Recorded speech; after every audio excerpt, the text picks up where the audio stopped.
הפלגות פה בקיץ, גם הפלגות רגילות וגם הפלגות של סאונד הילינג. כמו שמוזיקה מרקידה אותנו, אז יש צלילים שמרגיעים אותנו.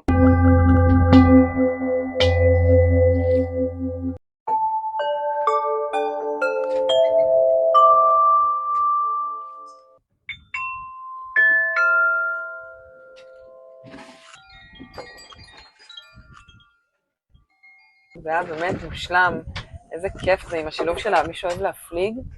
וואי, גם מי שלא מכיר הפלגות כל כך, אימא'לה, איזה כיף זה. באמת, גלעד, תודה. אבל נראה לי צריך מינימום שעתיים, איזה ים כיפי, אימא'לה.